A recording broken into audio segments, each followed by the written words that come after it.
ዛሬ በዚህ ቪዲዮ ህይወታችሁን በሰላም ለመኖር እና ከሰዎች አሉታዊ ተጽዕኖ ነፃ ለመሆን ስለ ራሳችሁ ለሌሎች ሰዎች በጭራሽ መናገር የሌለባችሁን 9 ነገሮችን እነግራችኋለሁ። አንደኛ፣ ስለ ግል የገንዘብ ሁኔታችሁ። የገቢያችሁን መጠን፣ ምን ያህል ገንዘብ እንዳላችሁ፣ ዕዳችሁን ወይም ያለባችሁን የብድር ሁኔታ ወይም ሌሎች የኢንቨስትመንት እቅዶቻችሁን በግልጽ ለሰዎች መናገር ከብዙ አላስፈላጊ ችግሮች ውስጥ ሊያስገባችሁ ይችላል። የገንዘብ ጉዳይ በአግባቡ ካልተያዘ የሰዎችን ግንኙነት ከሚያበላሹና ሰላምን ከሚነሱ ነገሮች ውስጥ አንዱ ነው። ሀብታም እንደሆናችሁ ከተናገራችሁ የሰዎችን ቅናት ሊቀሰቅስ፣ ያልተገባና የማያቋርጥ የገንዘብ እርዳታ ጥያቄ እንዲያጋጥማችሁ ወይም እኩይ ሐሳብ ያላቸውን አስመሳይ ሰዎች ትኩረት እንድትስቡ ሊያደርግ ይችላል። በሌላ በኩል ስለ ፋይናንስ ችግራችሁ ወይም ስለ ድህነታችሁ መናገር ደግሞ ሰዎች በእናንተ ላይ ያላቸው አመለካከት ዝቅ እንዲል፣ አቅመ ቢስ እንደሆናችሁ እንዲያስቡ ወይም የእርዳታ ጥያቄያችሁን በመፍራት እንዲርቋችሁ ሊያደርግ ይችላል። ስለዚህ ስለ ፋይናንስ ሕይወታችሁ በግልጽ መነጋገር ያለባችሁ በቀጥታ ከሚመለከተው የቤተሰብ አባል፣ ከፋይናንስ አማካሪያችሁ ወይም ከልብ ከምታምኑት የቅርብ ሰው ጋር ብቻ መሆን አለበት። ይህን ስታደርጉ ከውጭ ከሚመጣ ፍርድ ወይም መልካም ያልሆነ ተጽዕኖ ራሳችሁን መጠበቅ ትችላላችሁ። ሁለተኛ፣ ስለ ወደፊት እቅዶቻችሁና ትላልቅ ምኞቶቻችሁ። የወደፊት ምኞታችሁና እቅዶቻችሁን በልባችሁ መያዝ ለስኬታችሁ ትልቅ መነሻ ነው። ምኞትና እቅዶቻችሁን ቀድማችሁ ማውራታችሁ ከሰዎች የተለያዩና አንዳንድ አሉታዊ አስተያየቶችና ጥያቄዎች እንዲሰነዘርባችሁ ያደርጋል። አንዳንዶች በቅናት ወይም በጥርጣሬ መንፈስ ተነሳስተው እቅዳችሁን ሊያጣጥሉ፣ ሊያናንቁና ገና ከጅምሩ ተስፋ ሊያስቆርጧችሁ ይችላሉ። ከዚህም በላይ ትላልቅ እቅዶችን ያለ ጊዜው መናገር ሐሳቦቻችሁን ለመስረቅ ወይም እናንተን ለመቅደም የሚፈልጉ ሰዎች እድል እንዲያገኙ መንገድ ይከፍታል። ምናልባት ከጎናችሁ የወዳጅነትን ጭንብል የለበሱ ክፉ ሰዎች ካሉም እቅዳችሁና ምኞታችሁ እንዳይሳካ ቀድመው እንቅፋት ሊያዘጋጁም ይችላሉ። ስለዚህ በጸጥታ መስራትና ውጤቱ ራሱ እንዲናገር ማድረግ ብልህነት ነው። እቅዶቻችሁን እንደ ውድ ሀብት በልባችሁ አኑራችሁ በዝምታ መስራት ትኩረታችሁ እንዳይበታተንና ጉልበታችሁ እንዳይባክን ይረዳችኋል። ሶስተኛ፣ ስላለፈ ስህተታችሁና አስከፊ ውድቀቶቻችሁ። እያንዳንዳችሁ ሰው እንደመሆናችሁ መጠን በሕይወት ጉዟችሁ ውስጥ ስህተቶችን ሰርታችኋል፣ ወድቃችኋል ወይም አሳፋሪ ሁኔታዎችን አሳልፋችኋል። እነዚህ ልምምዶች ለመማርና ለማደግ ወሳኝ ሲሆኑ የሰዎችን እምነት ለማግኘት ወይም በየዋህነት በግልጽ መናገር ግን ሁሌም መልካም ላይሆን ይችላል። ያለፈ መጥፎ ስህተታችሁን ደጋግማችሁ ለሌሎች መናገር ሰዎች በእናንተ ላይ ያላቸው አመለካከት በዚያ ልምምድ ዙሪያ እንዲሽከረከር ያደርገዋል። ምንም እንኳን እናንተ ዛሬ ከስህተታችሁ ተምራችሁ ተሻሽላችሁ ቢሆንም ሰዎች ያለማቋረጥ የድሮ ታሪካችሁን እያስታወሱ ዛሬም በድሮ ሚዛን ሊመዝኗችሁ ይችላሉ። በተጨማሪም አንዳንድ ሰዎች በሌሎች ስህተት መደሰት ወይም ያንን ስህተት ለራሳቸው ጥቅም ማዋል ስለሚፈልጉ ሚስጥራዊ የሆኑ አስከፊ ውድቀቶቻችሁን ለጥቃትና ለሐሜት መሳሪያ ሊያደርጉት ይችላሉ።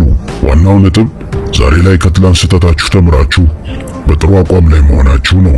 ከዛ ውጭ ግን ከባለሙያ ምክርና ድጋፍ ለማግኘት ከእምነት ጋር በተያያዘ ለንስሐ ወይም ለመሰል በጎ ዓላማ ካልሆነ በስተቀር ያለፈ ስህተታችሁን፣ ውድቀታችሁን እና ኃጢአታችሁን በቅንነት ወይም በየዋህነት በዙሪያችሁ ላሉ ሁሉ መናገር ለአጉል ትችት ይዳርጋል፣ ከሰዎች ጋር ያላችሁን ግንኙነት ያበላሻል፣ በመጥፎ ያስገምታችኋል፣ በደካማ ጎናችሁ ሰዎች እንዲያጠቋችሁ በር ይከፍታል፣ ነገ ከነገ ወዲያ ለጸጸት ይዳርጋችኋል፣ ሌላም ብዙ ችግሮችን ያመጣል። አራተኛ፣ ስለ ቤተሰብና የትዳር ውስጥ ችግሮች። ቤተሰብ የህይወታችሁ ምሰሶና የግል ምሽጋችሁ ነው። በቤተሰብ ውስጥ ወይም በትዳር ውስጥ የሚከሰቱ ችግሮችና አለመግባባቶች ሲኖሩ ለውጭ ሰዎች በስፋት መናገር እጅግ በጣም ጥንቃቄ የሚሻ ጉዳይ ነው። ብዙ ጊዜ ሰዎች የሚሰጧቸው አስተያየት ከራሳቸው ልምድና የግል ፍላጎት የመነጨ እንጂ የቤተሰባችሁን ሁኔታ በትክክል የተረዳ ወይም ያገናዘበ ላይሆን ይችላል።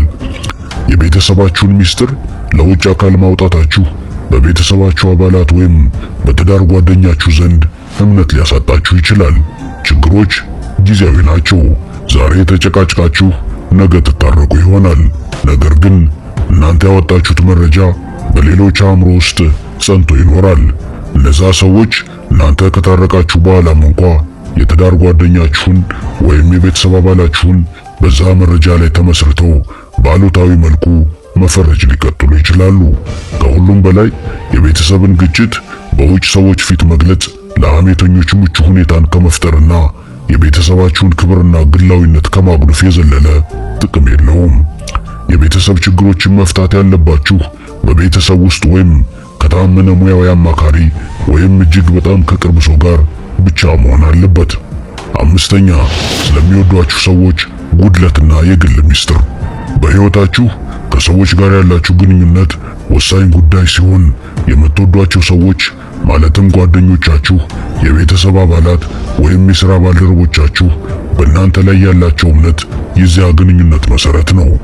የሚወዷችሁ ሰዎች የነገሯችሁን የግል ሚስጥር፣ ድክመት ወይም ጉድለት ለሌላ ሰው ማውራት በእናንተ ላይ ያላቸውን እምነት ከመንጠቅ ባሻገር የግል ሕይወታቸውን ለሕዝብ ፍርድ ማጋለጥ ነው። ሰዎች ሚስጥራቸውን የሚነግሯችሁ እናንተ ያንን መረጃ በጥንቃቄ እንደምትጠብቁ በማመን ስለሆነ ያንን እምነት ማፍረስ የእናንተን ስብዕናና ታማኝነት ጥያቄ ምልክት ውስጥ ያስገባዋል። የሌሎችን ጉድለት ማውራት ሐሜትን ያበረታታል፣ የሰዎችን ክብርም ያጎድፋል፣ እንዲሁም የእናንተን ታማኝ ለመሆን ያሳያል። በተጨማሪም ከሰዎች ጋር ያላችሁን ግንኙነት በእጅጉ ያበላሻል።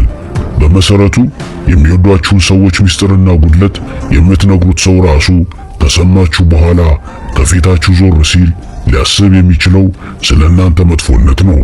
ነገም ስለሱ ለሌሎች ሰዎች ልታወሩ እንደምትችሉ ማሰቡ የማይቀር ነው። እናም በዚህ ሂደት በዙሪያችሁ ካሉ ሰዎች ጋር ያላችሁ ግንኙነት በእጅጉ ይበላሻል። ስድስተኛ፣ አሉታዊ ልምምዶቻችሁን ለማስተካከል ስለምታደርጉት የግል ጥረት። መጥፎ ልማዶቻችሁን ለመተው፣ ባህሪያችሁን ለማሻሻል፣ ድክመቶቻችሁን ለማረም ወይም አዲስ መልካም ልማድ ለመጀመር በውስጣችሁ የምታደርጉት ትግል ሚስጥራዊ መሆን ይገባዋል። እነዚህ ጥረቶች እጅግ በጣም አስፈላጊና የሚደነቁ ቢሆኑም በሂደት ላይ ያሉ ለሁሉም ሰው መግለጽ ግን የጥረቱን ውጤታማነት ሊቀንስ ይችላል። ልክ እንደ የወደፊት እቅዶች ሁሉ የባህሪ ለውጥ ለማምጣት የምታደርጉትን ጥረት ቀድማችሁ ማውራት በሰዎች ዘንድ ወዳልተፈለገ ክትትልና ግምገማ እንድትገቡ ያደርጋችኋል። ስታወሩ የሰሟችሁ ሰዎች ታዲያ ያንን ልማድ መተው ቻልክ ወይም እስካሁን ምን ያህል ቀናት ሄደሃል እያሉ በመጠየቅ ጫና ሊፈጥሩባችሁ ይችላሉ። ይህ ጫና በተለይ ስትሳሳቱ ወይም ስትወድቁ ከፍተኛ የሆነ የውርደትና የተስፋ መቁረጥ ስሜት እንዲሰማችሁ ያደርጋል። ስለዚህ ትኩረታችሁን በሂደቱ ላይ አድርጋችሁ ለውጡን በብቃት ከጨረሳችሁ በኋላ ውጤቱ በራሱ እንዲናገር መፍቀድ ከሁሉም የተሻለና አስተማማኝ መንገድ ነው። ሰባተኛ፣ ስላከናወናችኋቸው የበጎ አድራጎት ስራዎች። የበጎ አድራጎት ስራ መስራት የውስጥ ሰላምና የእውነተኛ ደግነት መገለጫ ነው። መልካም ስራ ስትሰሩ ዓላማችሁ ትኩረትን ለመሳብ ሳይሆን በችግር ውስጥ ያሉትን ለመርዳት መሆን አለበት። ያከናወናችኋቸውን የበጎ አድራጎት ስራዎች በየቦታው እየነገሩ መመካት የሥራውን እውነተኛ ዋጋ ሊቀንስና የእናንተን ማንነት ሊያበላሽ ይችላል። በጎ አድራጎታችሁን ማውራታችሁ ሰዎች መልካም የሰራችሁት ከልብ በመነጨ ፍላጎት ሳይሆን ለዝናና ለእዩልኝ ነው ብለው እንዲያስቡ ያደርጋል። ይህ ደግሞ በጎ አድራጊነታችሁ ላይ ጥርጣሬን በመፍጠር ከሰዎች ዘንድ የሚሰጣችሁን አክብሮት ይቀንሰዋል። ጌታችንና መድኃኒታችን ኢየሱስ ክርስቶስ በመጽሐፍ ቅዱስ ውስጥ ስትመጸውት ቀኝህ የምትሰራውን ግራህ አትወቅ እንዳለ፣ እንዲሁም ነቢዩ መሐመድ ሰለላሁ ዐለይሂ ወሰለም 7 ሰዎች አሉ፣ እነርሱንም አላህ በራሱ ጥላ ስር ሌላ ጥላ በሌለበት ቀን ያጠልላቸዋል። ከእነርሱም መካከል አንዱ ምጽዋትን የሰጠ ሰው ሲሆን ቀኝ እጁ የሰጠችውን ግራ እጁ የማያውቅ ሆኖ በድብቅ ሰጠ እንዳሉ፣ እውነተኛውና ፍጹም የሆነው በጎነት የሚገለጠው በዝምታና በትህትና ሲደረግ ነው። 8ኛ፣ ስለ ሥራ ቦታ ቅሬታዎቻችሁ። የሥራ ቦታ ቅሬታዎችና ለመርካቶች በጣም የተለመዱ ናቸው። ሆኖም ባለቃችሁ፣ በሥራ ባልደረቦቻችሁ ወይም በምትሰሩበት ድርጅት ላይ ያላችሁን ጥልቅና አፍራሽ ትችት በየቦታው መናገር ሙያዊ ሕይወታችሁን ሊያበላሽ የሚችል ከባድ ስህተት ነው። በስራ ቦታ ቅሬታዎችን ያላግባብ ማውራት ሐሜትን ከመቀስቀስ ባሻገር ተጠያቂነትን ሊያመጣም ይችላል። እናንተ ቅሬታችሁን ወይም ትችታችሁን በግልጽ ለጓደኛችሁ ስትናገሩ ያ ጓደኛችሁ መረጃውን በስህተት ወይም ሆን ብሎ ለሚመለከተው አካል ሊያደርስ ይችላል። ይህ ደግሞ ከስራ እንድትባረሩ ወይም የሙያ እድገት ዕድላችሁን እንድታጡ ሊያደርግ ይችላል። በተጨማሪም ስለ አለቃችሁ መጥፎ ነገርና አላስፈላጊ ትችቶችን ስትናገሩ በርካታ መዘዞችን ይዞባችሁ ሊመጣ ይችላል። ይህም በስራ ቦታ ያላችሁን ሙያዊ ክብርና ታማኝነት ይጎዳል። የስራ ቦታ ቅሬታዎች በሙያዊ መስመር በቀጥታ ከሚመለከታቸው አካላት ጋርና ስነ ስርዓት ባለው መንገድ መፈታት ይገባቸዋል። ከዚህ የዘለለ ትችትና ሐሜት ግን ውጤቱ ሁሌም አያምርም። 9ኛ ስለ ግል የጤና ሁኔታችሁ። የግል ጤናችሁ በተለይም ስር የሰደዱ በሽታዎች፣ የአእምሮ ጤና ችግሮች ወይም ሌሎች ሚስጥራዊ የጤና ሁኔታዎች ፍጹም የግል ጉዳዮች ናቸው። ስለ ጤና ችግሮቻችሁ ዝርዝር ጉዳዮችን ለሁሉም ሰው በግልጽ ማውራት በርካታ አሉታዊ መዘዞችን ሊያስከትል ይችላል። አንደኛ፣ ሰዎች እናንተን ሁሌም እንደ በሽተኛ እንዲመለከቷችሁ ያደርጋቸዋል። ይህም በሙያ ወይም በማህበራዊ ህይወታችሁ ላይ ያላችሁን አመለካከት በመቀየር አቅመ ደካማ እንደሆናችሁ እንዲያስቡ ያደርጋል።